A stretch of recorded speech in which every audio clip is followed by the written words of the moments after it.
एक तरफ आपका ये क्या है, ओपन है और दूसरी तरफ क्लोज है। तो इसको कैसे सॉल्व करना है, x such that x belongs to R। तो मैंने आपको ट्रिक बताई थी इसको समझने के लिए। ट्रिक क्या थी वो ध्यान से समझ लीजिए। Hello everyone, this is Manish Dhakad. यदि आप क्लास 11th क्लास में एनसीईआरटी मैथमेटिक्स पढ़ रहे हैं तो ये वीडियो आपके लिए है। आज के इस वीडियो में मैं आपको एक्सरसाइज 1.3 करवाने वाला हूं, जिसमें क्वेश्चन नंबर 5 से लेकर क्वेश्चन नंबर 9 तक का सारा सॉल्यूशन मैं आपको बताने वाला हूं। यहां पर अगर आपको वीडियो अच्छा लगता है तो लाइक और शेयर जरूर करें और साथ के साथ कमेंट करें यदि आपको कोई भी डाउट होता है तो चलिए स्टार्ट करते हैं। आज हम क्वेश्चन नंबर 5 पढ़ने वाले हैं। इसको बिल्कुल कॉन्सेप्चुअल तरीके से हम यहां पर समझेंगे और यहां पर अगर आपका कोई भी डाउट आता है तो कमेंट बॉक्स में कमेंट करके जरूर बताएं। तो चलिए स्टार्ट करते हैं। तो स्क्रीन पर आपको क्वेश्चन नंबर 5 दिख रहा होगा। तो बात करते हैं क्वेश्चन नंबर 5 की। तो क्वेश्चन नंबर 5 है how many elements has P if A is equals to 5। अब यहां पर आपको गिवन है, ध्यान से समझिएगा, क्वेश्चन नंबर 5 की बात हम कर रहे हैं और यहां पर आपको गिवन है कि पी ए की हमें यहां पर वैल्यू बताना, मतलब पावर सेट जो है मैं आपको प्रीवियस वीडियो में बता चुका हूं। यदि आपने इंट्रोडक्शन पार्ट नहीं देखा तो सबसे पहले उसे देखिए, तब आपको ये क्वेश्चन बहुत अच्छे से समझ में आएगा। तो देखिएगा यहां पर बोला है कि भाई a इक्वल्स टू आपको दिया है 5, है ना, और यहां पर बोला है कि पी ए की वैल्यू निकालो, मतलब कि यहां पर पावर सेट ए की वैल्यू हमें निकालना है। तो आप जानते होंगे मैंने आपको प्रीवियस वीडियो में यहां पर एक फॉर्मूला बताया था और वो फॉर्मूला था यहां पर एन पी ए अगर आप निकालना चाह रहे हैं तो ऐसी कंडीशन में आपको क्या करना है, यहां पर 2 टू दी पावर m होता है। अब m क्या है, जितने एलिमेंट्स यहां पर a सेट में होंगे वो सब यहां पर m की वैल्यू होती है। अब आप ये बताइए कि यहां पर एलिमेंट कितने। अब 5 क्या होता है, 0 एलिमेंट होता है। तो 0 एलिमेंट होता है तो m की वैल्यू क्या हो जाएगी, यहां पर 0। जब आप यहां पर m की वैल्यू 0 पुट करोगे तो यहां पर वैल्यू क्या आएगी, 1। तो इसका मीनिंग ये हुआ कि a का पावर सेट जो होगा वो क्या होगा, 1 होगा। तो इसका मीनिंग एक और ये निकलता है कि यहां पर जो A सेट है इसमें सबसेट कितने होंगे, एक ही होगा। तो क्लियर होगा आपको ये क्वेश्चन। अब हम करते हैं नेक्स्ट क्वेश्चन। अब देखिए अगला क्वेश्चन आपको स्क्रीन पर दिख रहा होगा, क्वेश्चन नंबर 6 है write the following as intervals. तो मैं आपको इंटरवल्स बहुत अच्छे से समझा चुका हूं और बहुत बढ़िया तरीके से हमने प्रीवियस वीडियो में इसको डिस्कस भी किया है। तो यहां पर देखिएगा क्वेश्चन नंबर 6 में हमें इंटरवल की बात की गई है। तो ध्यान से समझिए, अगर हम बात करें क्वेश्चन नंबर 6 की तो यहां पर फर्स्ट क्वेश्चन आपको दिया गया है कि x such that x belongs to R, यहां पर -4 से लेकर ये इज लेस देन, यहां पर दिया है x is less than and equal to, यहां पर 6 आपको दिया है। ठीक है, ये आपका क्वेश्चन में दिया है। अब इसका अगर हम देखें सॉल्यूशन क्या बनेगा तो ध्यान से समझिए। इंटरवल में मैंने आपको बताया था यदि यहां पर इक्वल का साइन होता तो फिर हमें क्या करना है कि यहां पर -4 को भी इंक्लूड करना है, और यहां पर इक्वल का साइन है, इसका मीनिंग ये हुआ कि हमें 6 भी इंक्लूड करना है। तो यहां पर अगर 6 इंक्लूड करना है तो वहां पर कौन सा सेट बनेगा, क्लोज सेट बनेगा, और जहां पर इक्वल का साइन नहीं दिया वहां पर ओपन सेट बनेगा। तो मैंने आपको ट्रिक बताई थी इसको समझने के लिए। ट्रिक क्या थी वो ध्यान से समझ लीजिए। अगर ओपन सेट होगा तो हमें ये वाला ब्रैकेट यूज करना है। आप जस्ट इसको ऐसे करके गोल कर देंगे तो ओ बन जाएगा, ओ फॉर ओपन सेट हो जाएगा हो जाएगा। और ऐसी कंडीशन में अगर हम देखें यहां पर कि हमें यहां पर क्लोज सेट का साइन बनाना है तो क्लोज सेट का साइन कौन सा होता है, ये वाला होता है। अब हम देखें कि यहां पर -4 से कहां तक जा रहा है, 6 तक, तो यहां पर हमें -4 लिखना है, कॉमा यहां पर 6 तक जा रहा है तो 6 लिख दिया। तो इस तरफ से ये ओपन रहेगा क्योंकि यहां पर इक्वल का साइन नहीं है और यहां पर इक्वल का साइन है, इसीलिए यहां पर कैसा रहेगा, क्लोज सेट रहेगा। अब देखिए सेकंड क्वेश्चन में आपको और अच्छे से क्लियर होगा। सेकंड क्वेश्चन क्या दिया आपको कि x such that x belongs to R -12 is less than to x and x is less than to -10। ठीक है, ये आपको दिया है। तो ध्यान से समझिएगा, अगर आपको ये दिया है तो यहां पर आपको ये देखना है कि x की जो वैल्यू है यहां पर देखिए -12 is less than to x and x is less than to -10, ये दिया है। और दोनों तरफ इक्वल का साइन नहीं है। इसका मीनिंग ये हुआ कि यहां पर ओपन सेट बनेगा। ओपन सेट बनेगा तो मैंने अभी आपको बताया था कि ये वाला साइन यूज करना है। तो कहां से कहां तक जा रहा है, -12 से लेकर कहां तक जा रहा है, -10 तक। तो यहां पर -10 लिखेंगे। फाइनली ये हो जाएगा आपका इसका आंसर। अब आते हैं हम थर्ड क्वेश्चन पर। तो थर्ड क्वेश्चन की बात करें तो थर्ड क्वेश्चन में क्या लिखा है कि x such that x belongs to r और आपको यहां पर दिया है 0 is less than and equal to x is less than 7 और ये पूरा कंप्लीट सेट आपको दिया है। अब आप देखिएगा इस क्वेश्चन को आप इजीली कर सकते हैं। यहां पर क्या है कि देखिए इक्वल का साइन दिया है, इसका मतलब इक्वल का साइन दिया है और लेस देन दिया है, तो यहां पर क्या आएगा, क्लोज का साइन आएगा, ठीक है, क्लोज वाला ब्रैकेट आएगा। तो कौन सा रहेगा हमारा, ये वाला बिग ब्रैकेट रहेगा। फिर अगर हम देखें तो कहां से स्टार्ट हो रहा है, जीरो से स्टार्ट हो रहा है तो हमने जीरो लिख दिया। और यहां पर ये कैसा है, ओपन है तो ओपन के लिए साइन कौन सा रहेगा, ये वाला ब्रैकेट यूज करेंगे, स्मॉल ब्रैकेट यहां पर यूज करेंगे।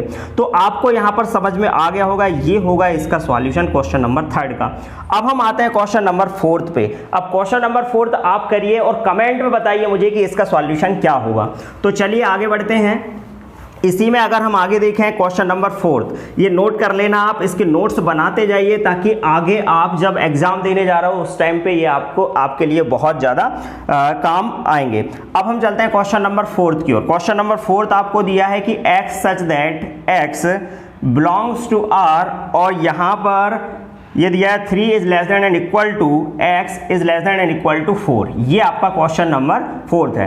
अब देखिएगा इसको भी आप इजीली कर सकते हैं, यहां पर भी इक्वल का साइन है और यहां पर भी इक्वल का साइन है, दोनों तरफ इक्वल का साइन दे रखा है। तो यहां पर इंटरवल क्या बनेगा, इंटरवल बनेगा यहां पर देखो क्लोज साइड बनेगा, क्लोज साइड वाला इंटरवल बनेगा यहां पर। तो यहां पर क्या है, बिग ब्रैकेट आएगा, 3 से स्टार्ट होके कहां तक जा रहा है, 4 तक जा रहा है, तो 4 पर भी क्लोज है इसीलिए यहां पर 4 तक चलेगा। तो ये हो जाएगा इसका आंसर। तो आपको बहुत अच्छे से यहां तक क्लियर होगा।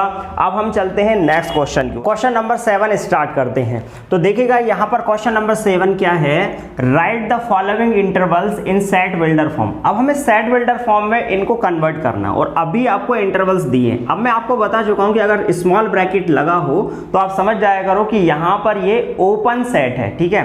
और अगर ओपन है तो सीधी सी बात है हमें क्या करना है, मैं आपको बता चुका हूं। अगर आप इसको सेट बिल्डर फॉर्म में कन्वर्ट करेंगे तो सबसे पहले आपको क्या करना है, करली ब्रैकेट का यूज करना है, ठीक है। और फिर हम क्या बोलते हैं यहाँ पर x सच दैट, और x जो है वो बिलोंग करेगा काहे में, रियल नंबर्स के ग्रुप में, ठीक है। अब हम आगे बढ़ें तो इसके बाद हमें इंटरवल तैयार करना है। तो -3 जो है, -3 लेस देन होगा, अब इक्वल होगा कि नहीं ये आपको डिसाइड करना। और अगर आपने यहां पर एक साइन भी गलत लगाया तो समझना कि यहां पर आपका क्वेश्चन रॉन्ग हो जाएगा। और आप जानते होंगे कि अभी 12th के जो एग्जाम होना है उनमें क्या है, ऑब्जेक्टिव टाइप क्वेश्चन शामिल किए जा रहे हैं, MCQ आने वाले। तो ऐसी कंडीशन में आप सोचिए 11th में भी आपको MCQ देखने को मिलेंगे। तो यहां पर इस तरह के क्वेश्चन आपको बहुत सारे देखने को मिले। अब देखिए -3 है बट यहां पर ओपन है तो हमें इक्वल का साइन यूज नहीं करना। अगर क्लोज साइड होता तो यहां पर इक्वल का साइन यूज करते। फिर क्या करना है, हमें बीच में x लिखना है। फिर यहां पर वापस से क्या है, ओपन है तो ऐसी कंडीशन में क्या करना, लेस देन टू 0। और फिर आगे क्या होगा, यहां पर करली ब्रैकेट आपको बंद कर देना है। तो फाइनली ये होगा आपका सेट बिल्डर फॉर्म। यहां पर -3 is less than to x and x is less than to 0। इसको इस तरीके से रीड करेंगे। अब देखिए सेकंड क्वेश्चन में क्या है, दोनों में देखिए क्लोज है तो सीधी सी बात है आप वापस से बिल्कुल ऐसे ही इसको सॉल्व करेंगे। x such that x belongs to r, comma use करेंगे यहां पर, ये बिलोंग्स टू का साइन है, यहां पर 6 से स्टार्ट हो रहा है, क्लोज है तो इक्वल का साइन भी आएगा, x is less than and equal to यहां पर 12 होगा। तो फाइनली यहां पर आप करली ब्रैकेट क्लोज कर दीजिए, ये हो जाएगा इसका आंसर। अब चलते हैं हम थर्ड क्वेश्चन की ओर। थर्ड क्वेश्चन क्या है, देखिए एक तरफ आपका ये क्या है, ओपन है और दूसरी तरफ क्लोज है। तो इसको कैसे सॉल्व करना है, x such that x belongs to r, comma, और यहां पर 6 जो है, यहां पर 6 देखिए ध्यान से ओपन है। ओपन वाली कंडीशन में क्या होना है, सिर्फ लेस देन आना है, x is less than and equal to, क्योंकि यहां पर क्लोज है तो वापस से यहां पर क्या आ जाएगा, 12 आ जाएगा। तो फाइनली ये हो जाएगा हमारा सेट बिल्डर फॉर्म। अब हम चलते हैं फोर्थ क्वेश्चन पे। देखिए इस तरफ से ये क्लोज है और इस तरफ से ये ओपन है। मैं पहले भी आपको ट्रिक बता चुका हूं कि यहां पर अगर स्मॉल ब्रैकेट हो तो आप समझ जाया करो कि ओ जैसा ये दिखने में लगता है, इसीलिए ओपन हो जाएगा। अब इस तरफ से ओपन है, इस तरफ से ये क्लोज है, तो देखिएगा यहां पर फाइनली क्या होगा, x such that x belongs to r, यहां पर कॉमा यूज होगा। अब इस तरफ से क्लोज है तो -23 is less than equal to x and x is less than to यहाँ पर 5 होगा। ठीक है, ये चीज़ आपको बहुत अच्छे से समझ में आ गई होगी। अभी आप देखिए एक बात और मैं आपको क्लियर कर देता हूं, इसका मीनिंग ये निकलता है, जैसे इस तरफ से ये क्लोज है तो इसका मीनिंग ये हुआ कि 23 भी इस इंटरवल में शामिल होगा, और इस तरफ से ये ओपन है, इसका मतलब ये है कि 5 शामिल नहीं होगा। 5 से पहले की जितनी भी वैल्यू होंगी, जैसे इससे पहले क्या होगा, 4 होगा, 3 होगा, 2 होगा, 1 होगा, वो सारी वैल्यू शामिल होगी, लेकिन 5 शामिल नहीं होगा। और यहाँ पर 23 -23 शामिल होगा, इंक्लूड आपको करना होगा सेट में। तो ये चीज़ आपको क्लियर हो गई होगी। अब हम चलते हैं नेक्स्ट क्वेश्चन की ओर। अगला क्वेश्चन होगा हमारा 8th नंबर का क्वेश्चन। अब देखिए क्वेश्चन नंबर 8 आपको स्क्रीन पर दिख रहा है। What universal set S would you purpose for each of the following. अब आपको यहाँ पर यूनिवर्सल सेट के बारे में बताना है। अब देखिए फर्स्ट क्वेश्चन दिया है the set of right triangles, तो अब आपको इसका यूनिवर्सल सेट को इसमें बताना है हमें कि जो राइट ट्रायंगल्स हैं, राइट ट्रायंगल जितने भी होते हैं वो उसके लिए यूनिवर्सल सेट किस तरीके से बनाया जा सकता है। तो यहाँ पर अगर हम देखें कि राइट ट्रायंगल्स किस में शामिल हो सकते हैं, ट्रायंगल्स के सेट में शामिल हो सकते हैं। जैसे अगर ट्रायंगल्स का सेट बन जाए तो उसमें राइट ट्रायंगल्स आ जाएंगे। तो इसका जो आंसर होगा वो कुछ इस तरीके से हो जाएगा, for the set of right triangles the universal set can be the set of triangles. ठीक है, इसके अलावा जो ट्रायंगल्स होते हैं वो पॉलीगन्स भी होते हैं। ठीक है, क्योंकि पॉलीगन्स क्या होते हैं, जैसे अगर 2 से ज्यादा साइड्स हो जाए, मोर देन 2 साइड्स हो, तो इसका मीनिंग क्या होता है कि वो पॉलीगन होता है। तो यहाँ पर पॉलीगन का जो यूनिवर्सल सेट होगा उसमें भी ट्रायंगल्स आ जाएंगे। ठीक है, तो इसका फाइनली आंसर ये हो जाएगा। अब हम चलते हैं सेकंड क्वेश्चन क्या है, the set of isosceles triangle. तो सेट ऑफ आइसोसेल्स ट्रायंगल्स की अगर हम बात करें तो आइसोसेल्स ट्रायंगल्स में क्या होता है कि 2 साइड्स यहाँ पर सिमिलर होती हैं। ठीक है, तो यहाँ पर कौन कौन से इसमें शामिल हो जाएंगे इसके यूनिवर्सल सेट में, तो पॉलीगन भी शामिल हो सकता है। इसके अलावा आइसोसेल्स ट्रायंगल है तो ट्रायंगल भी इसमें शामिल हो जाएगा। इसके अलावा 2 डायमेंशनल फिगर जो होते हैं उसमें भी ये शामिल हो जाएगा। ठीक है, इसके यूनिवर्सल सेट में शामिल होगा। तो अगर हम देखें इसके सॉल्यूशन का, तो for the set of isosceles triangle the universal set can be the set of triangles और द सेट ऑफ पॉलीगन्स और the set of 2 dimensional figure. ये आप लिख लेना। अब हम चलते हैं नेक्स्ट क्वेश्चन की ओर। तो अगला सवाल है आपका 9th क्वेश्चन। अब 9th क्वेश्चन में आपको यहां पर दिया है, आप ध्यान से देखिएगा, यहां पर अगर हम बात करें क्वेश्चन नंबर 9 की, तो 9th क्वेश्चन में आपको दिया है सेट्स, यहां पर a इक्वल्स टू आपको दे रखा है 1 3 5। ठीक है, और यहां पर b इक्वल्स टू आपको दिया है 2 4 6, ये आपको b इक्वल्स टू दिया है, और c इक्वल्स टू यहां पर आपको दिया है 0 2 4 6 8, ये दिया है। और इसमें आपको बताना है which of the following may be considered as universal set for all the 3 sets A B and C। अब यहाँ पर जो क्वेश्चंस दिए हैं, जैसे फर्स्ट क्वेश्चन दिया है आपको क्या, 0 1 2 3 4 5 6, तो हमें ये बताना है क्या ये यूनिवर्सल सेट में शामिल होगा या नहीं। तो अगर हम ये देखें यहाँ पर A क्या इसमें बिलोंग कर रहा है, आप ध्यान से देखिए क्या A इसमें बिलोंग कर रहा है। अगर हम इसको देखें तो यहाँ पर A इसमें बिलोंग 1 3 5, तो 1 3 5 बिल्कुल A ये वाले सेट में बिलोंग कर रहा है। ठीक है, अब अगर हम देखें क्या यहाँ पर B इसमें बिलोंग कर रहा है, तो देखो 2 4 6 बिल्कुल बिलोंग कर रहा है। फिर हम देखें C वाला सेट इसमें बिलोंग कर रहा है, तो C देखिए 0 2 4 6 8, 0 2 4 6 8 इसमें बिलोंग नहीं कर रहा। ठीक है, तो यहाँ पर हम कह सकते हैं कि अगर 8 इसमें बिलोंग नहीं कर रहा, 8 does not belongs to first वाला जो सेट है, या फिर मैं इसको कोई सेट दे देता हूँ, जैसे फॉर एग्जांपल D दे देता हूँ, तो 8 does not belongs to D, इसीलिए यहाँ पर क्या होगा कि ये यूनिवर्सल सेट नहीं होगा। अब हम चलते हैं सेकंड क्वेश्चन की ओर। सेकंड क्वेश्चन क्या है, यहाँ पर सेकंड क्वेश्चन आपको दिया है 5। ठीक है, अब आप ये देखिए क्या यहाँ पर 5 में ये सारे सेट बिलोंग करेंगे, क्या A बिलोंग करेगा 5 में? नहीं, क्योंकि 5 का मतलब होता है 0 एलिमेंट, तो 1 3 5 भी बिलोंग नहीं करेगा, 2 4 6 भी नहीं करेगा, 0 2 4 6 8 भी इसमें बिलोंग नहीं करेगा। तो ऐसी कंडीशन में हम कह सकते हैं कि A does not subset of 5 and B does not subset of 5 and C does not subset of 5।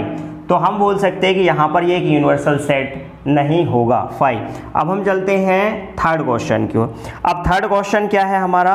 Third question में आपको दे रखा है यहाँ पर 0 1 2 3 4 5 6 7 8 9 10, ठीक है, पूरा एक कंप्लीट सेट दिया है और 0 से लेकर 10 तक दिया है। तो आप यहाँ पर देखोगे कि इसको आप सपोज कर लीजिए, देखिए कहाँ से, 0 से लेकर 0 1 2 3 4 5 6 7 8 9 10, ठीक है, ये वैल्यूज आपको दे रखी है यहाँ पर। अब आप देखिए क्या ए इसमें बिलोंग कर रहा है? 1 3 5 बिल्कुल कर रहा है। बी बिलोंग कर रहा है क्या? 2 4 6 कर रहा है। फिर देखिए सी बिलोंग कर रहा है क्या? 0 2 4 6 8 बिल्कुल बिलोंग कर रहा है। तो इसका मीनिंग ये हुआ कि ए ये वाले इसमें ए जो है सबसेट होगा ये वाले सेट का। तो मैं इसको पर्टिकुलर डिनोट कर देता हूँ डी, ठीक है, तो डी का ये सबसेट होगा बिल्कुल। फिर बी भी इसका सबसेट होगा तो यहाँ पर होगा, सी भी इसका सबसेट होगा तो होगा, ठीक है। तो इस तरीके से हम कह सकते हैं कि ये होगा एक universal set for the set of A B C.